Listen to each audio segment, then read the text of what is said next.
Hello guys, we're back with the candidates tournament. We are in round 13. I will show you another game in round 13 because this game was very interesting and spectacular. So you guys will be the judge of that if you will watch the game till the very end. So stay tuned for that. But like I always said, before we get to the actual game, we need to get in the right chess mood. So here you go. I know you were expecting a nice photo from the players. Just a moment. Just a second.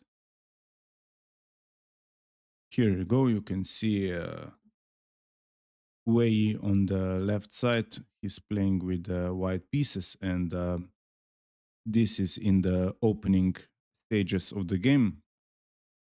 Esipenko with the black pieces. So a very nice photo from round 13. And yeah, let's get to the action. Okay, here we go.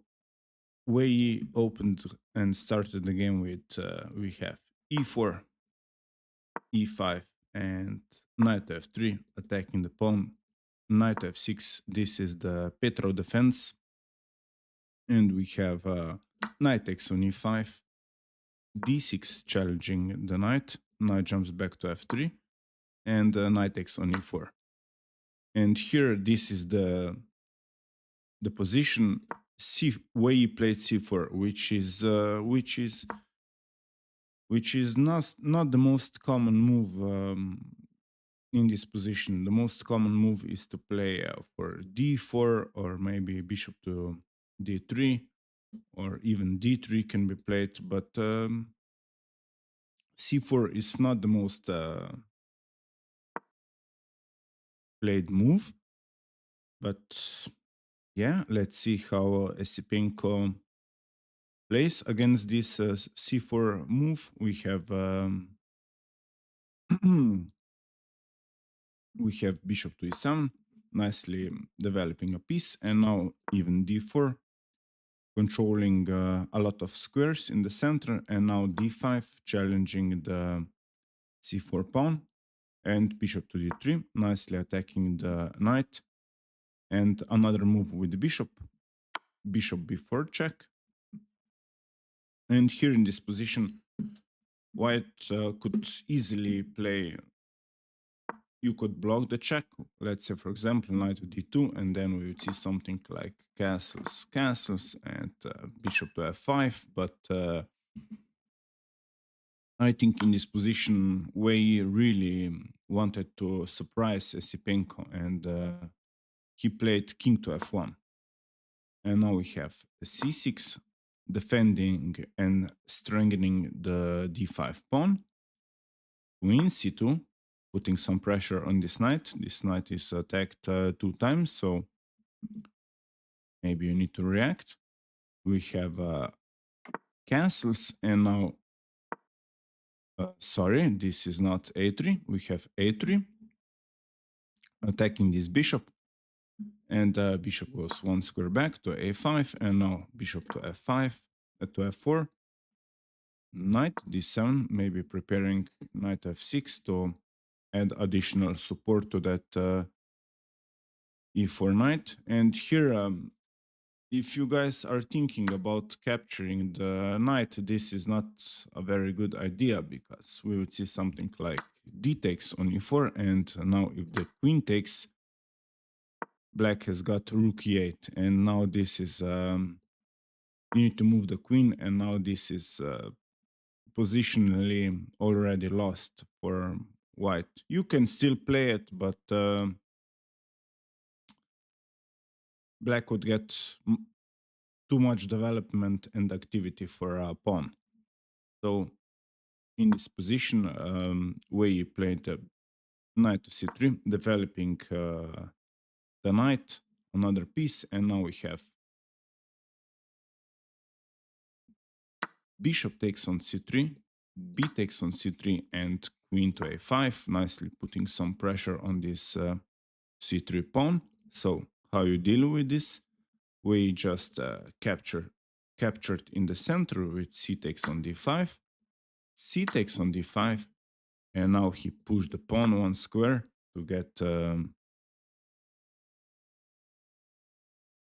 it out of the way. We have b6 preventing any c5 ideas, and now knight jumps to d2, challenging this knight 3 times, so you need to react. And if you look at this position, the two most obvious moves would come to mind.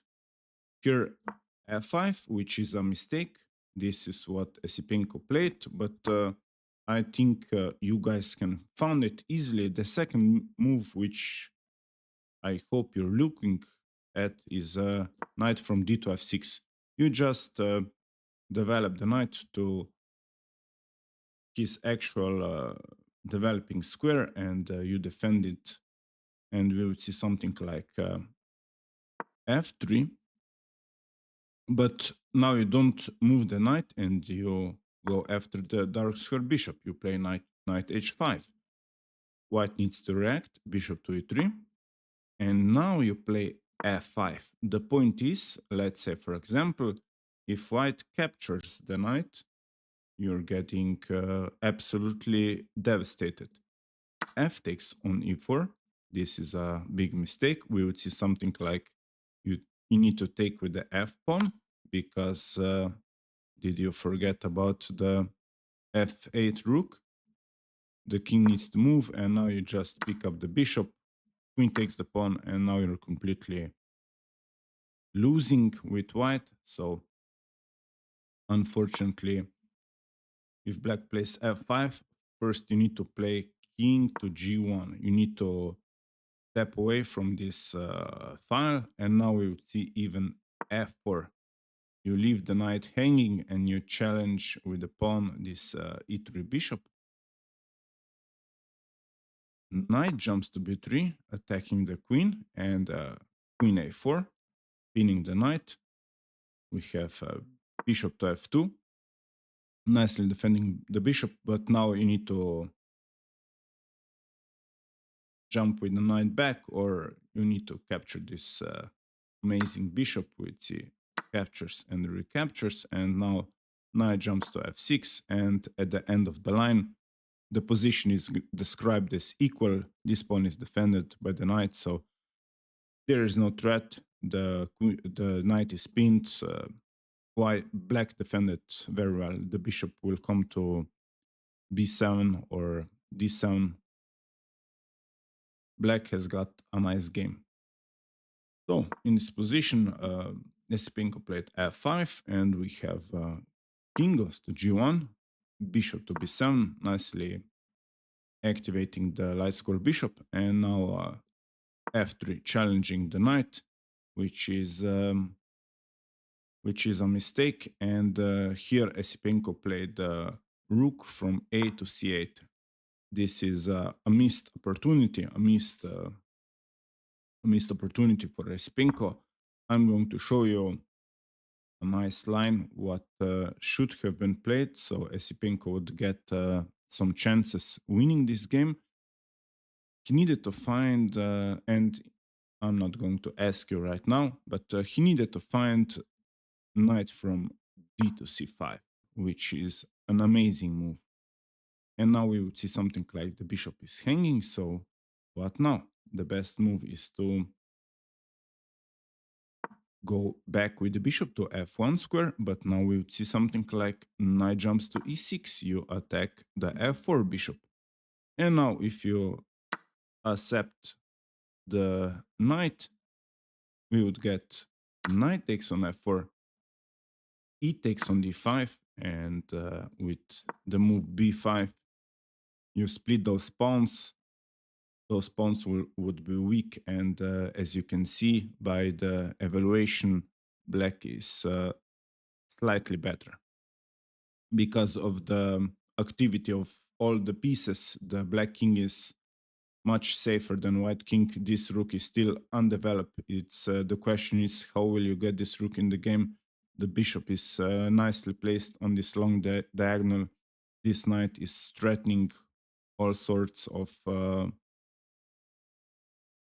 discoveries on those light squares. So yeah.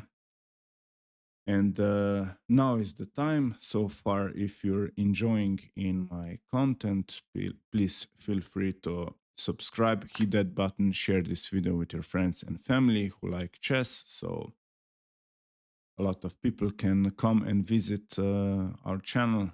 Really appreciate it. Now let's get back to the business. We have, unfortunately, that didn't happen, and Esipenko played rook from a to c8. And what I found interesting, I didn't tell this in the intro, in the announcement, but I found very interesting in this game that Esipenko had a lot of chances. Esipenko had a lot of opportunities to really crush Wei Yi. You will see through the game what I am talking about. And now we have, in this position, we have h4, making some breathing room for the king and maybe trying to get this rook in the game, maybe. And now this is a missed opportunity because now Esipenko spotted this idea, but now it doesn't work. We have a knight from d to c5. Now this move is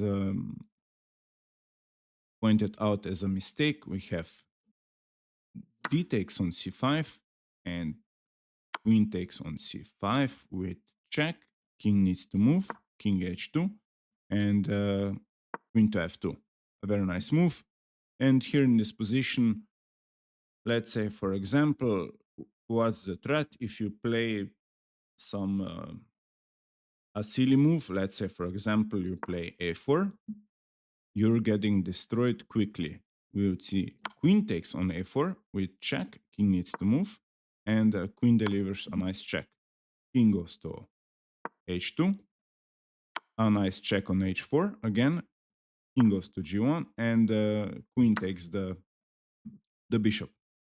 And now let's say, for example, you take the knight.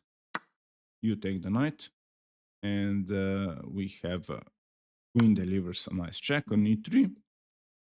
King goes to h2, and you don't collect the pawn, but you go for the king, you go for the mate, you play rook c6. What's the idea? The idea is to play rook h6. This is checkmate because the queen is nicely covering this g1 square, so you need to prevent mate. The only move, g3, but it doesn't matter. You play queen f2, king needs to move, and you play rook h6 is a nice mate because the pawn is nicely covering g4, so the king cannot escape.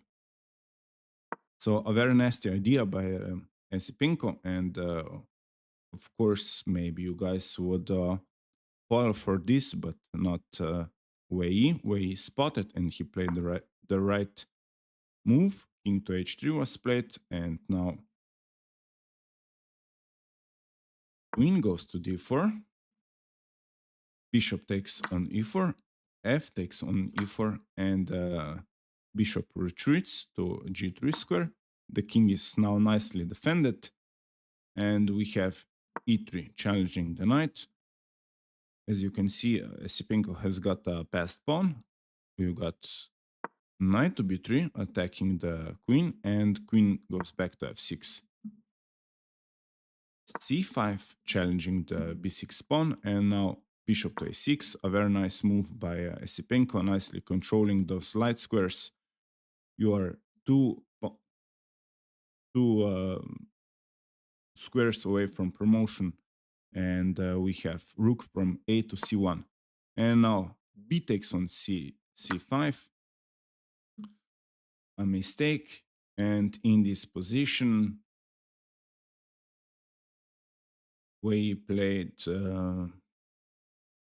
queen to d1, which is a big blunder. I'm going to show you what first I'm going to show you what Wei Yi should have played to win the game easily. It's very unhuman move because you pin yourself and you just accept and collect this pawn. You pin yourself, but the point is that black has got nothing. And the best thing for black is to play bishop to c4. This knight is now attacked by the rook, so you need to move it. You play knight to b7, and now if black continues with d4, you play queen e4. The knight is nicely defended. The threat is knight d6 with the fork, the rook. Sorry, this is what was I looking for. We would see something like queen e6 with check. King needs to move, and queen takes on e4, f takes on e4, and at the end of the line, this would be white is winning, as you can see by the evil, but this would be probably the best that black had. The threat is fork. You would fork the, sorry, wrong arrow. You would fork the rook and the bishop. But black has got two passed pawns, which look scary and dangerous. So yeah. But unfortunately, Esipenko missed the move and he played bishop to c4, which is a miss. Here I can show you the best thing, the best line for black would be to play for d4. You push the pawns, you got three connected passed pawns. We would see something like knight takes on c5, and now queen f5 check, king goes to h2, and rook takes the knight. We have queen takes on d4. You need to grab some pawns. The rooks are nicely connected. Rook from f to c8, putting pressure on that c1 rook. Rook takes, queen takes, and queen to e4.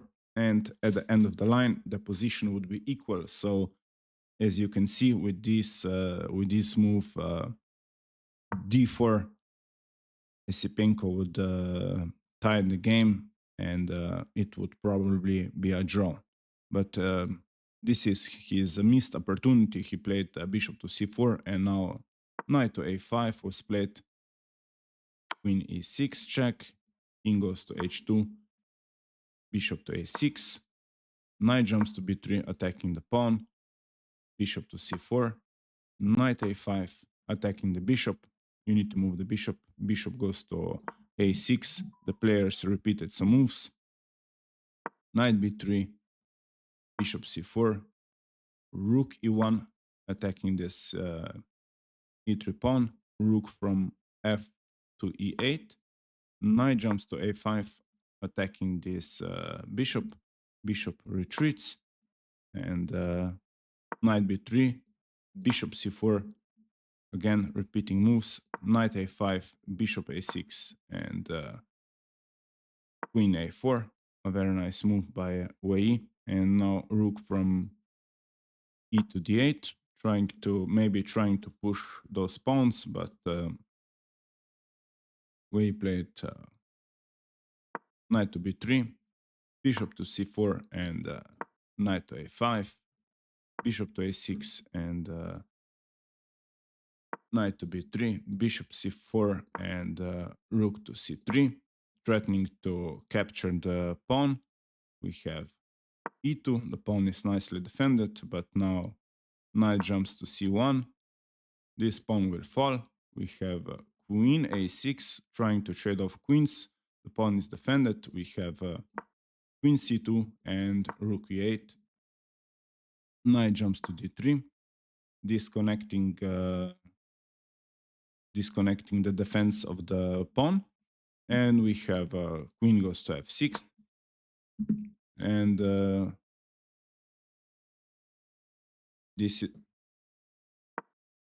in this position on move 45, the Esipenko resigned because there is no defense. This pawn is going to fall. Sorry about that. I missed I missed the ending of the game because there is no defense. Wei is up a piece. As you can see, the pawns will fall, so he knows it and he resigned. I'm going to show you how Wei could easily won the game. Queen f6, rook takes the pawn, and the point is, let's say, for example, this pawn is going to fall soon. Soon afterwards, those two pawns are going to fall.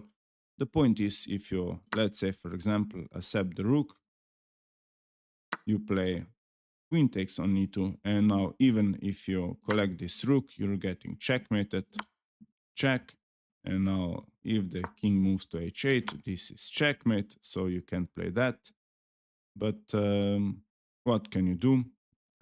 If you go to f8 square, let's say, for example, it's mate in 1, because the queen is nicely covering those squares and the bishop is nicely covering f8 and e7 square. So yeah, Esipenko knew that the game is lost, so he resigned, and yeah, an amazing victory.